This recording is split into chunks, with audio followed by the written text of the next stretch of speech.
वैकुंठ धाम आखिर है कहाँ? पृथ्वी से उसकी दूरी कितनी है? और सबसे महत्वपूर्ण, हम वहां तक पहुंच कैसे सकते हैं? ये कोई साधारण कहानी नहीं, बल्कि विज्ञान की सीमाओं को लांघकर अध्यात्म की अनंत गहराइयों में जाने वाला सफर है।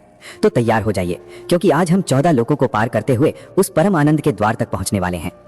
सबसे पहले तो ये समझना जरूरी है कि हमारे वेदों और पुराणों के अनुसार ब्रह्मांड की संरचना कैसी है। शास्त्र कहते हैं कि सृष्टि को मुख्य रूप से त्रिलोक में बांटा गया है, लेकिन विस्तार से देखें तो ये 14 लोकों की एक विशाल स्तरीय संरचना है। नीचे हैं 7 पाताल लोक जो अंधकारमय और रहस्यपूर्ण हैं। बीच में है मध्य लोक जिसमें हमारी पृथ्वी यानी भूलोक समाहित है, और सबसे ऊपर हैं 7 ऊर्ध्वलोक, स्वर्ग से भी परे, दिव्यता की सीढ़ियां। ये 14 लोक एक के ऊपर एक बने हैं, जैसे कोई विशालकाय पिरामिड, और हमारी पृथ्वी इस पूरे ढांचे का केंद्र है। चलिए इस नक्शे पर एक एक करके चलते हैं। सबसे नीचे पाताल के 7 लोक, अतल, वितल, सुतल, तलातल, महातल, रसातल और पाताल। यहाँ नागों, असुरों और अन्य दिव्य प्राणियों का निवास है। इनकी अपनी सुंदरता है, लेकिन ये भौतिकता और माया के गहरे प्रभाव में है। अब आते हैं मध्यलोक पर। यहाँ का सबसे महत्वपूर्ण हिस्सा है भूलोक, हमारी पृथ्वी। ये कर्म भूमि है, जहाँ आत्माएं अपना भविष्य बनाती हैं। अच्छे बुरे कर्मों का फल यहाँ मिलता है। पृथ्वी के ठीक ऊपर है भूवरलोक। पुराणों के अनुसार ये वो स्थान है जहाँ सूर्य, चंद्रमा, तारे और ग्रहों का मंडल फैला हुआ है। शास्त्र कहते हैं कि भूवरलोक की दूरी पृथ्वी से लगभग 14 लाख योजन है। अगर एक योजन को करीब 12-13 किलोमीटर माने तो ये दूरी लाखों करोड़ों किलोमीटर तक फैल जाती है। आज के वैज्ञानिकों की नजर में भी ये सौर मंडल से परे का आयाम लगता है।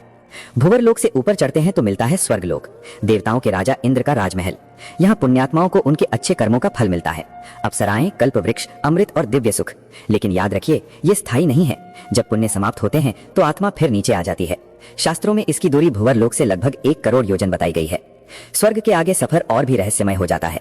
अब आता है महरलोक, महर्षियों और सिद्ध पुरुषों का लोक। यहाँ सप्त ऋषि जैसे ब्रह्म ऋषि निवास करते हैं। प्रलय के समय भी ये महान आत्माएं यहाँ शरण लेती हैं। फिर है जनलोक, जहाँ ब्रह्मा जी के मानस पुत्र सनक, सनंदन, सनातन और सनत कुमार जैसे महापुरुष रहते हैं।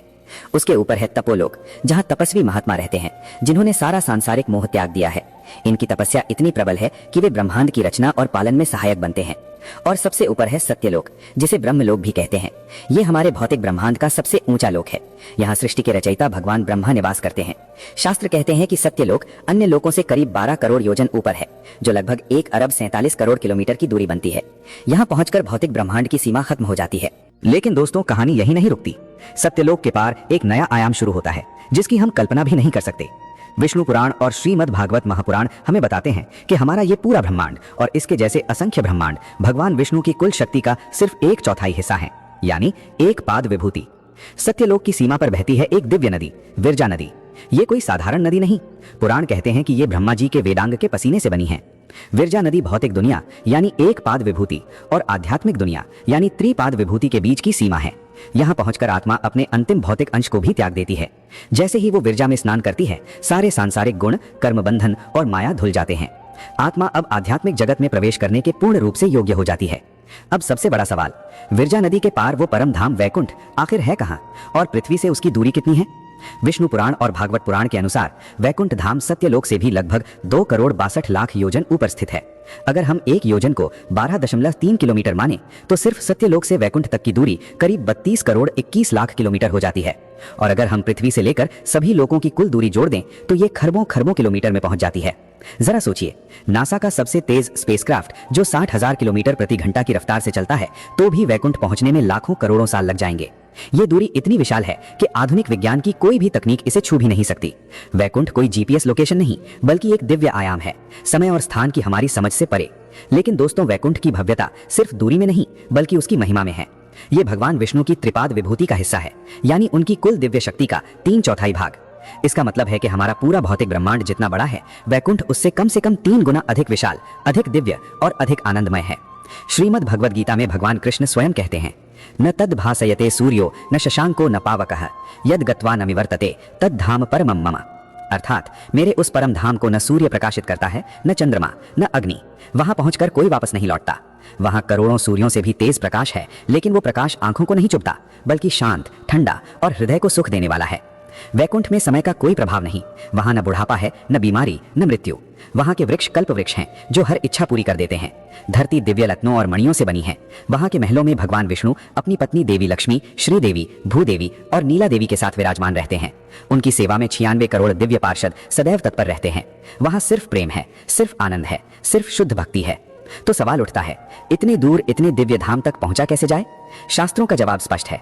यह सफर रॉकेट या स्पेसक्राफ्ट से नहीं, बल्कि आत्मा की शुद्धि से तय होता है, मोक्ष प्राप्त करके, आध्यात्मिक रूप से। 3 मुख्य मार्ग बताए गए हैं: ज्ञान योग, कर्म योग और भक्ति योग। ज्ञान योग में आत्मा और परमात्मा की एकता का बोध होता है। कर्म योग में बिना फल की इच्छा के हर कर्म भगवान को अर्पित करना। लेकिन कलयुग में सबसे सरल और प्रभावी है भक्ति योग, भगवान के प्रति अटूट श्रद्धा, निस्वार्थ प्रेम और समर्पण। कथाओं में आत्मा के अंतिम सफर का वर्णन बहुत सुंदर है। जब कोई आत्मा मोक्ष के योग्य बन जाती है तो भगवान के दूत आते हैं। 33 कोटि देवता उसका सम्मान करते हुए विरजा नदी तक छोड़ने आते हैं। विरजा में स्नान के बाद आत्मा सूक्ष्म शरीर त्याग कर दिव्य तेजोमय शरीर धारण करती है। फिर भगवान के पार्षद उसे पूरे सम्मान के साथ श्री हरि के चरणों में ले जाते हैं। यही जीवन का परम लक्ष्य है। लेकिन भगवान की कृपा देखिए, उन्होंने इसी पृथ्वी पर 3 ऐसे स्थान बनाए हैं जिन्हें भूमि वैकुंठ कहा जाता है। यहाँ की भक्ति और दर्शन का फल सीधा वैकुंठ पहुंचाता है। पहला है बद्रीनाथ धाम, उत्तराखंड में, अलकनंदा नदी के किनारे, नर नारायण पर्वतों के बीच। यहाँ भगवान विष्णु आज भी तपस्या में लीन है। दूसरा है द्वारिकापुरी, गुजरात में, द्वापर युग में स्वयं भगवान श्री कृष्ण ने इसे बसाया था, उनकी दिव्य लीलाओं का केंद्र। तीसरा है जगन्नाथपुरी, ओडिशा में, इसे कलयुग का वैकुंठ कहा जाता है। यहाँ भगवान विष्णु पुरुषोत्तम नील माधव रूप में विराजते हैं और भक्तों पर असीम कृपा बरसाते हैं। तो दोस्तों, 3 लोक और 14 भुवनों के पार वैकुंठ आखिर है कहाँ?